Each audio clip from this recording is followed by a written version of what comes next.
Welcome to Unstoppable Podcast with Harry Sardinas, inspiring conversations with influential millionaires, investors, thought leaders, entrepreneurs who are making a massive difference with their innovative products and services, and sharing the challenges and wisdom of how they sold their first million.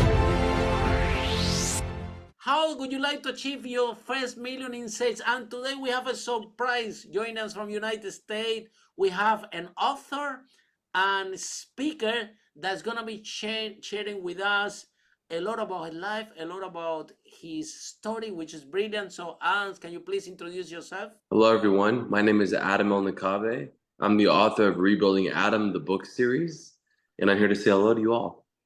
Wow, that's fantastic. And let's go right to the point. Yeah, you're writing books, right?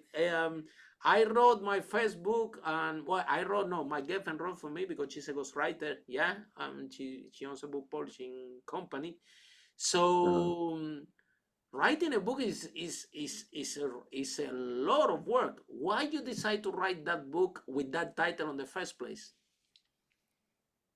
In my book, I was in rehab with my OT, and I had a brain injury, a very severe brain injury. So he said to me, he said, Adam, you're probably going to have memory problems the rest of your life. You're probably not going to remember a lot of things. You should do yourself a favor and create a journal and then just start writing stuff down, just for your friends, your mom, your parents, your house, your food, whatever you just think, anything you think of, just write it down, just for your memories. So I started in my rehab to write stuff down, and in my book, my very first entry was I miss my old self. I miss because I was a bodybuilder. I was a Oh very wow! strong, yeah, I was a very big time bodybuilder and a personal trainer to groups and people.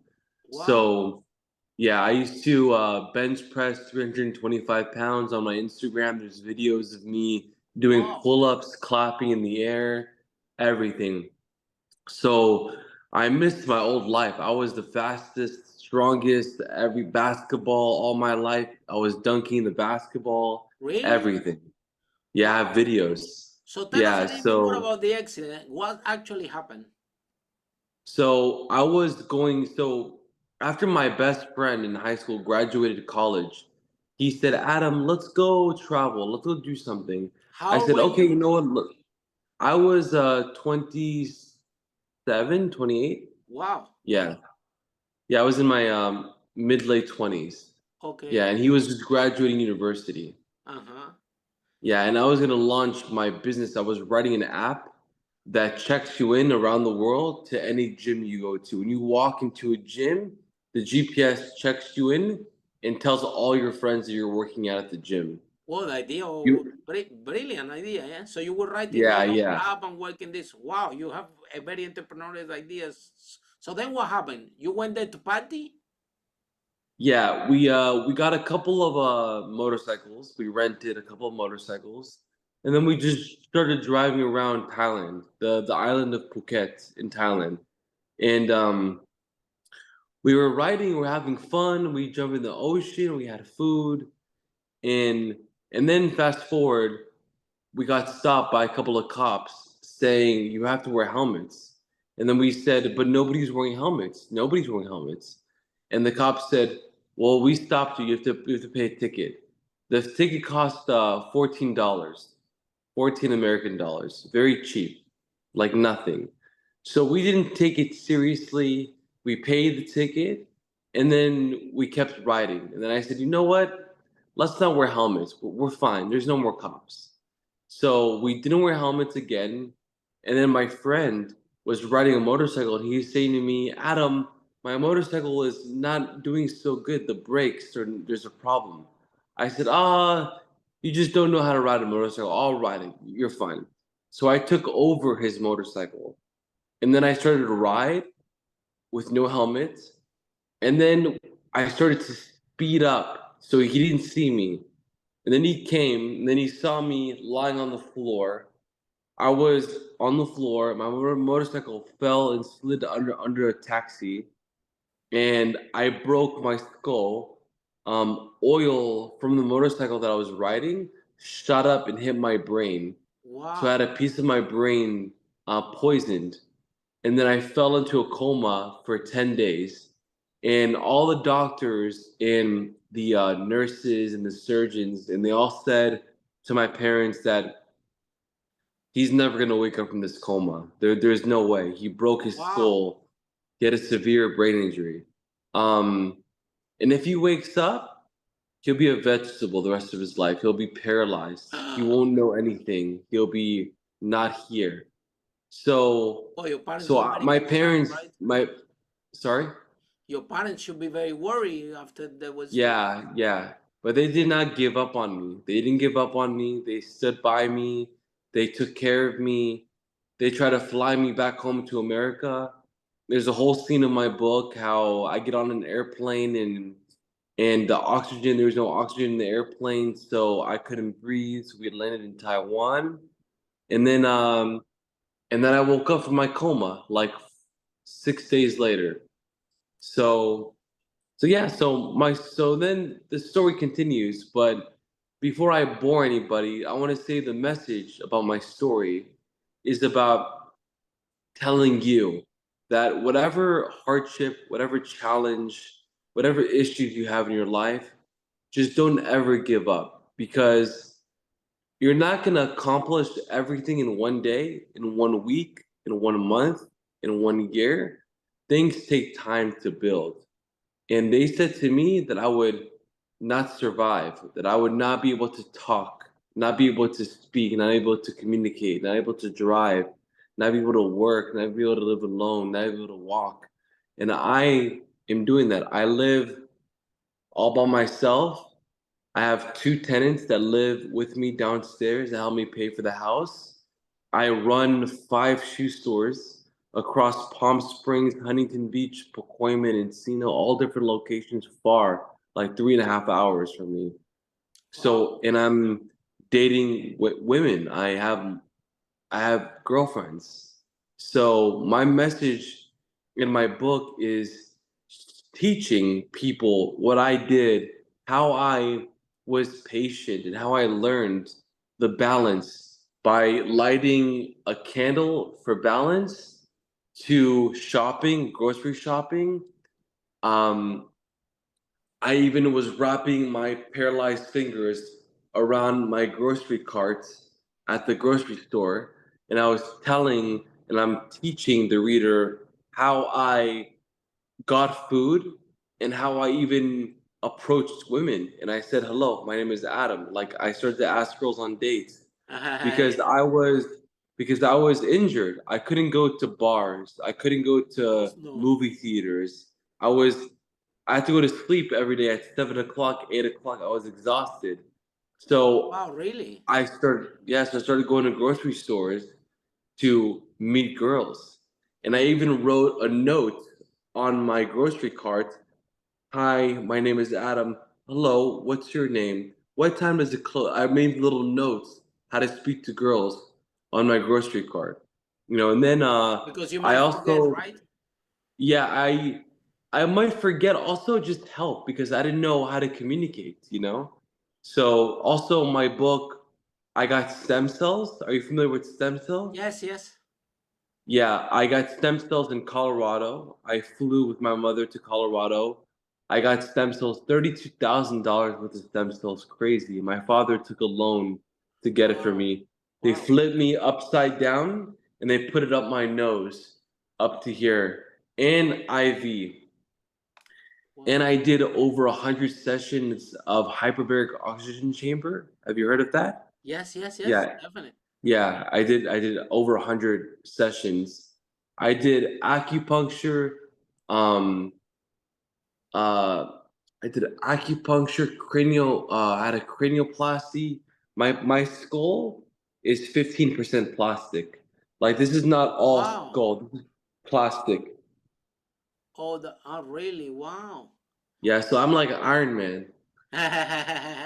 You see, I'm glad that you're taking this so light, because at the end of the day, I had to congratulate you, and your story is very inspiring because someone that have an incident, like you have this type of accident, right? And to go Yeah. to the hardship that you have, yeah. The easiest path is to go on drugs and to get lost, right?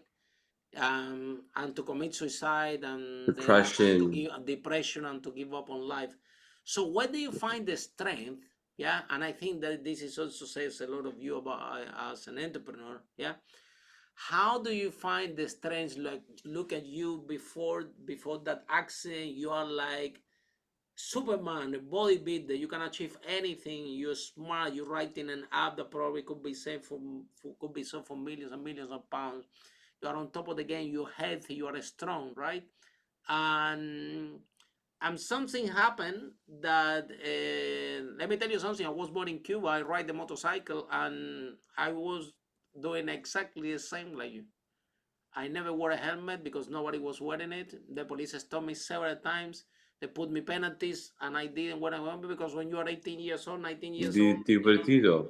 the whole point, the motorcycle, my dad, uh, a friend of my dad saw me in the motorcycle and Wow. told to my dad, look, Harry's riding this motorcycle too fast with no helmet and so ever. And my dad heard about this and he saw the motorcycle and bought me a car. And I was so upset. And look, I was so mad at this guy. And oh, this is not telling true and the whatever. But the truth was that, like you said, the universe was giving me signs all the time. And but when you're young, you feel that you are, the king of the world, Superman. is unstoppable, and Yeah. the motorcycle, we know him. You feel very powerful and so on, right? So it's it's really hard. I know because we work with similar cases here in the United Kingdom. It's really hard process from to Yeah. go that you are 100% on top of everything. You're the king of the world. You are healthy. You're sharp. You're smart. You can make millions. You can do that. You don't need Yeah. anybody else help.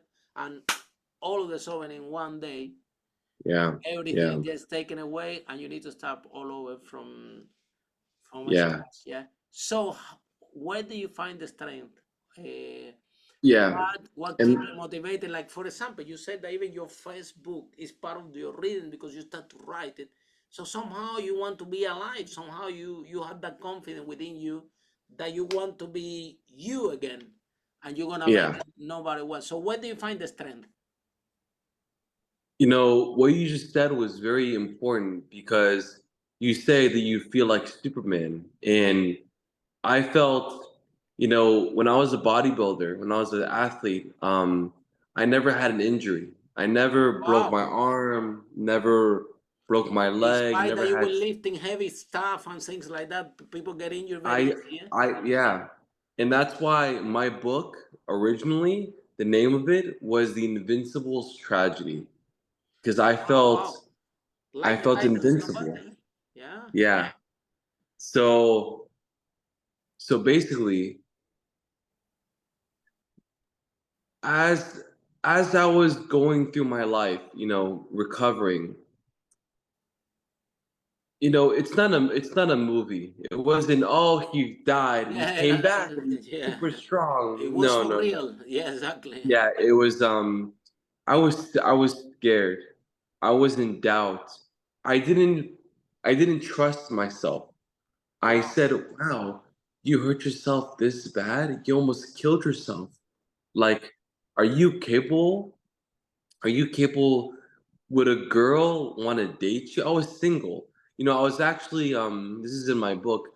I was dating Miss Miami in my gym. Wow, I was really? dating I Wow. was dating the Miss most Miami. beautiful Miss Miami. Wow. Let's not tell everybody.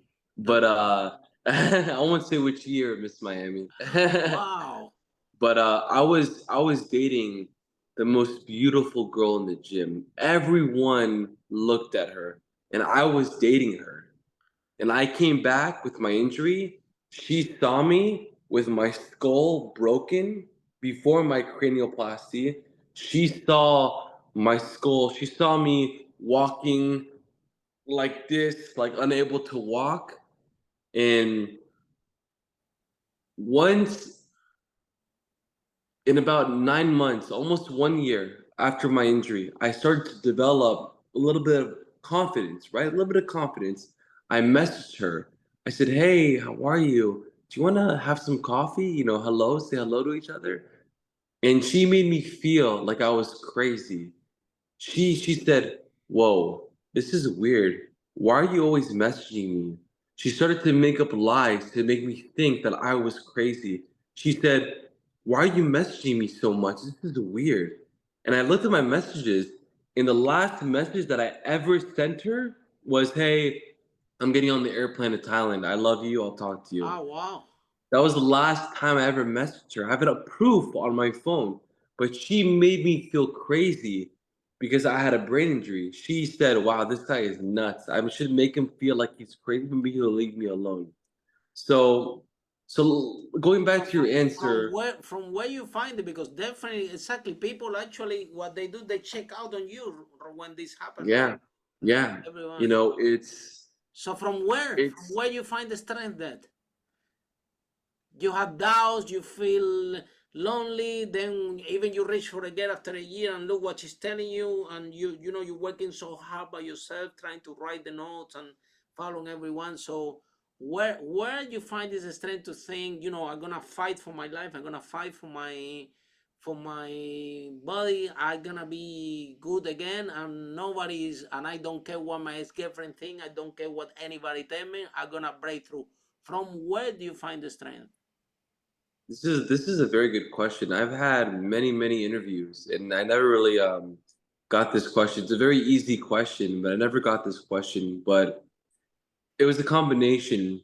I think it was a combination of once being told by the doctors that I'll never walk again. I was said to be paralyzed. I was in a wheelchair Wow. for 4 months, and then I was in a cane for another 4 months, and then I had a leg brace for another 3 months.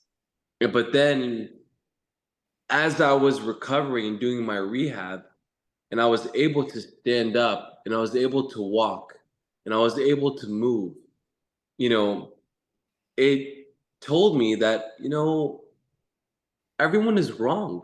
They said I'd be stupid. They said I'd be paralyzed. They said I wouldn't be able to think.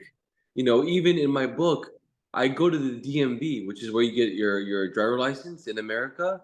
The DMV put me in a room because they heard about my brain injury.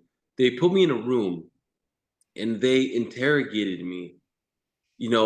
If someone cuts you off in traffic, will you run your car into them? If someone crosses the street, will you run them over? Will you Wow. hurt people? Yeah, because when you have a brain injury, America doesn't trust you to drive, for Wow. safety of people. Yeah, You yeah, know, I yeah. had a I had a severe brain injury, Yeah, yeah, severe, yeah. so they Wow. don't want you to they don't want you to drive because Oh they're my God! If you scared. cannot drive in US, you don't have a life if you cannot drive in US. Oh, in Los Angeles, if you don't drive in Los Angeles, you You don't are have a life. done. New Yeah, York, maybe you could survive, yeah, but Los Angeles, no, no, no. You need yeah. to drive. Yeah. I know. So, uh, My so dad lives yeah. in Miami, Oh, nice. I so I love travel a Miami. lot to US. I know, I'm aware. Yeah, Mini South America, huh? yeah, yeah, yeah. Because we're originally from Cuba. Yeah. So, Muchas personas de Cuba. okay. So maybe I don't know. Was your belief to that An you can that accept. you that I just didn't, yeah, I just you did didn't give not. up on yourself? I just, I told this joke many times to my friends. I go, I can't go to the UPS store and return my body. I have what I have. It was my Wow. decision. It was my decision. But you know what? I think the best answer that I can give you is I wanted to do it for my family and my friends because my mother and my father, you'll see if you read my book, you'll see that my parents, they died for me. My mother slept on the sofa in my hospital. She slept on the sofa in my rehab, my sleepaway rehab. She was by my side every single moment, every single night. Wow. She moved out of her house. She stayed at my house, my apartment. She left her boyfriend of 15 years to stay with me. She left my sister in the house. My dad invested, he took loans to buy me a house. He took loans to get me stem cells. He took loans to help me get hyperbaric oxygen chamber. Hyperbaric oxygen chamber is very expensive. Yeah, It's yes. about $160 per session, Wow. and I did over 100 sessions. Wow. My father took loans, and and then he had his son work for him. I was not very smart I was recovering. My first job was basically just to follow him around the office, just following him in my cane, following him. And then after a couple of months, he put me in the call center, to sell shoes. That same note that I used on the grocery cart to speak to Wow. girls, I had it on the phone to speak to Wow. people. So everything is connected. And now So you're running the my five stores. parents, That's very impressive. sorry. And now you're running the 5 stores. That's very impressive. Thank you. Yeah, I'm running 5 shoe stores, and now I graduated from that. I'm running the wholesale department. I'm Wow. running the art department, and I'm running the Amazon department. Wow. So I'm Wow. running 5 departments now. That's So yeah. So but the stores is book one. So let's stop right there. So the stores, just the stores, solo stores, is book one. wow. And then everything starts to more and more and more. And yeah, it's a crazy story because you know I thought that I would never be able to date a girl ever again. I didn't think, and this is you see, my book is not Harry Potter. It's not, Real very, life. It's real yeah, life. it's very raw. It's me, my first girlfriend was my physical therapist. You know, Wow. the first girl that I Because ever this was is what you with, have interaction with, right? solo interaction, my only persona, my only person that I speak to, you know. So I'm working out. She's stretching me after a rehab, and then she touches me, and then I go, "Wow, I like you," because I didn't like girls. After when you have a brain injury, sex, girls, no, nada, no love. No corazón, no love for Feelings. girls. You Oh, don't wow. You lose you don't everything. think like that. But Wow. after 11 months, I had my physical therapist, and then we started to date. We started to be intimate together, you know? So the book is very real. And then the last person that I start dating is a woman, very beautiful Russian blonde woman. Wow. Beautiful Russian blonde woman. Mhm. And she's getting a divorce because her husband was cheating on her while she was pregnant. She saw him cheating as she Oh, was pregnant with a baby. wow. So I met her at a very sensitive time in her life, but I in turn gave her the confidence because she thought that men would not like her because she's a divorce, she has a baby, but I thought she was the most beautiful Powerful. girl in the whole world. And Yeah, I told her, I powerful. said, "You are the most beautiful girl I've ever seen."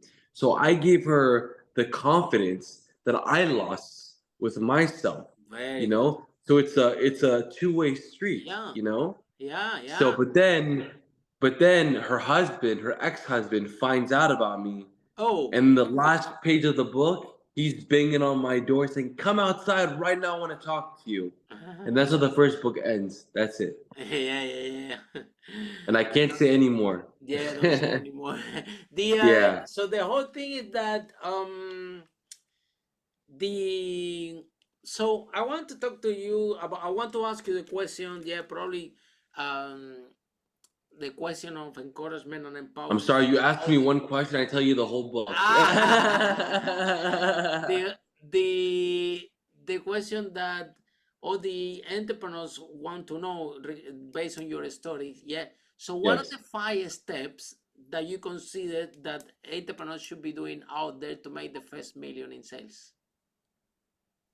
Number one is communication.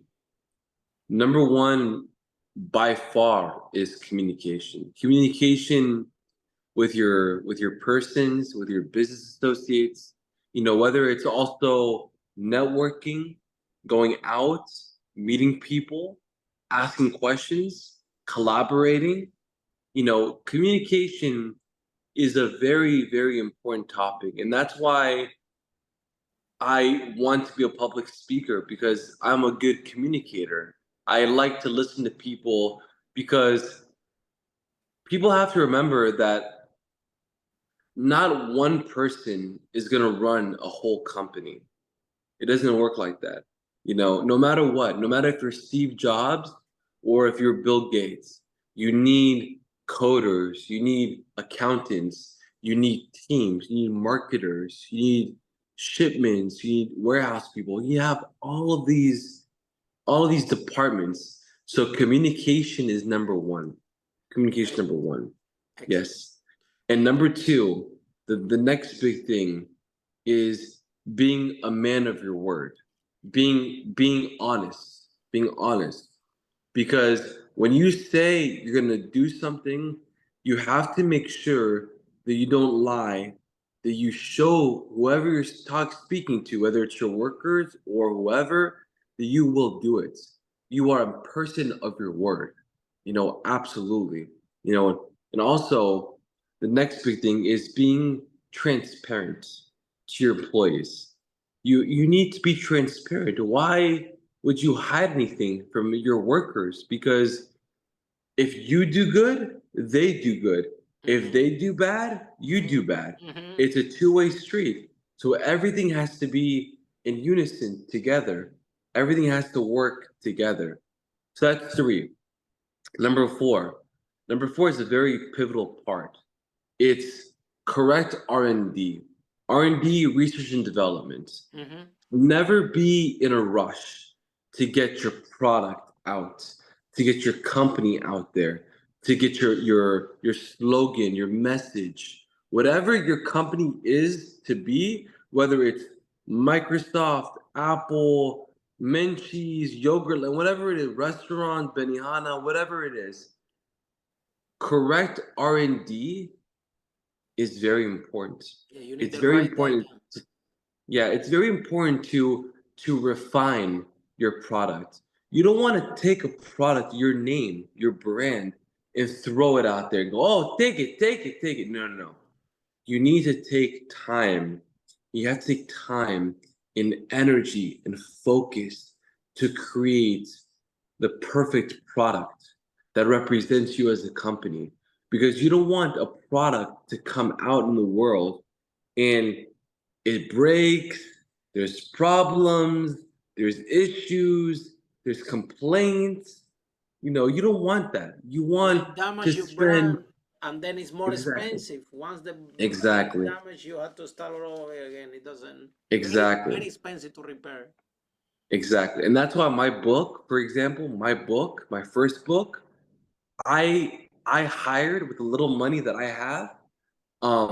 I hired 3 times more beta readers that read my book. I wanted not 5, not 10, 15 people and 5 more friends.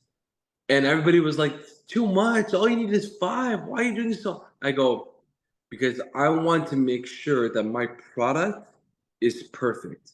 I want to make sure that it's long enough, not too long, and I want it to be motivational, exciting, interesting, fun, you know? And that leads me to number 5, my last one. The last one, and this is one of the most important things that I can say. It's doing market research. No matter what you're doing, no matter what you're creating, no matter what you're writing, shipping, whatever it is, you need to have market research. People just think to themselves one day, oh, I want to make an iPod. Oh, I want to make a toilet. Oh, I want to make a car that runs on water. Whatever it is, whatever silly thing I just said. But they need to do market research. You have to see how much people want something like that. 100%. Where in the world? Where in the world? Like, what if Harry, you want to make a toilet, like an electric toilet, something amazing, Who and will you buy want to it? sell it? And how Yeah, many and people you will buy it? How exactly, and much you want money to can I sell make with this? Yeah. exactly, and you want to sell it in India. Let's just say you have a manufacturer in India, but then you have to do market research. How many people in India can afford it? How Hmm. many people in India care about this? So How you big is have the to do market? How big is the market? how big is the market?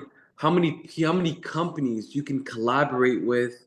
How many warehouses will hold your toilet and ship it for you? So having correct market research is very Very is very powerful. important. Yeah, Yeah, very yeah, yeah. important. It's key. Yeah, I'm 100% agree with you because if you don't have the market and research and development, R&D is having the correct R&D, because if you have the wrong exactly. data, it's gonna give you the wrong results, and then you're gonna think that that because the R&D you did is giving you the markets and everything, but if the data is not correct, it's not done properly, then you making your projections with information that is not accurate, right? And this is so. Let's talk about your public speaking career, which is something I'm passionate about. I travel all over the world doing public speaking, so it's a lot of fun, I had to tell you. So in me, you only will find someone to encourage you to become a public speaker. Yeah, it's a lot of fun, and whoever is telling you that is not true. It's amazing. You get Yeah, paid, you travel the world. Even us, I do corporate training, I do public speaking, and my girlfriend also, she's a public speaking and international speaker as well. So usually, her name is Lily. She's a book publisher. So we travel together, wow, and we speak together. Harry and Lily, they always hire. They only want both of us to come here. It's also good for perfect. them. So we've been in Singapore, in Dubai, in Latin America, sharing same thing, our story and motivation. More than motivation is inspiring people, right? A lot of people come, Yes, Harry, can you yes. give a motivational speech? The issue with the motivational speech is that people get motivated, and after they get demotivated. But if you can inspire, and I think you have the right story for it, if you can actually Thank you. inspire them, what happens is in the audience is a transformation, like a caterpillar transform into a butterfly. It cannot go back to caterpillar, right? So Exactly. if you can inspire the people when you do those talks, and you can generate that transformation when they listen your story, I promise you they will never forget, and I promise you they will implement, because I have people that after 10 years that I done the speech or whatever, they still stop him in the street. Harry, you changed my life. I hear what you say. These are my kids. I'm making million. I said, where? I said, no, this event. Where was it? In London. Where? Yeah, there you spoke. I listened to you. I clap. I take notes. And now my life is like that, right? So the way to deliver the speech had to be in a way that the story is sticking in people's mind, and they actually get inspired. And I And think connects with you them. do have the right to book. And maybe, maybe when this accident happened to you, you are thinking, why this has happened to me? I'm not harming anybody. I'm not robbing anybody. I was the king of the world, a strong, beautiful, dating the best girls and the whatever. And now I'm here, and I lost everything. What this has happened to me? But maybe it's because your path has become one of the greatest motivational speaker and inspirational speaker of this planet, and that story is the source for what you're about to become. So life, you only, like Steve Jobs said, you only can connect the dots back. You don't know why things happen to you. uh, but maybe that's what is written, and that's what the universe has in store for you. And You with the know, love, I wanna share one thing with you. I think yeah, you'd go like ahead. this. I was watching a video yesterday on my lunch break, and it was Steve Jobs giving a speech at some big time university, and he Yes. said that my one of the biggest motivational things that I learned that helped me was the thought of I'm gonna die one day. Steve Jobs is giving a speech to university to a bunch of kids saying the biggest motivation that I felt was thinking of the phrase, I'm going to die one day. When I thought about that, I'm going to die one day, it made me think that I have such little time here on this planet. I have such little time. Why not use this time to invest, to grow, to reach my full potential, to reach my full potential. No matter what it is, no matter if you're uneducated, no money, no family, no friends, because people can read my book and say, oh, he was a bodybuilder, he was a fitness, he had friends, he had family, his father has a business. But the main thing is that I know that I'm going to die one day. I know that I only have 85, 90, whatever amount of years, 40, 50, whatever years in this planet. So I'm going to do whatever I can to live the best life that I can live, no matter what. No matter what my problem is with my body, with my head, whatever it is, I want to see the world. I just went to Israel for 3 weeks by Wow. myself. Yeah, Wow. I Again, went you to have the courage Miami, to to New travel York. again. Wow. Yeah, I went to Wyoming, to New York, Miami, Texas, Utah, all these places by myself. Nobody else, by myself. So if I can do it, if me, a regular guy, can do it, no matter what problems you have, no matter what challenges that you have, that's my message to the world. If I can do it, you can do it. That's fantastic, Adam. And with that note, we're gonna conclude this podcast. Thank you so much, Adam, for your time. Has been very inspiring story, really, really powerful. So if you are an entrepreneur out there and you having hardships because you cannot find your clients, because your company is not taking off, because your employees are giving you headache, don't give up. That's nothing compared with Adam's story, and he still look how happy he is speaking in front of us. Now he has a girlfriend and he has his life back because he believed in himself and he didn't give up on himself. And something more important, that even that he said at some time that he lost the capacity for love, the more that he was getting better, he remembered that the parents and the family did everything they got to get them healthy, and he doesn't want to give up on the people that love him. So the story fantastic, and thank you so much for your time.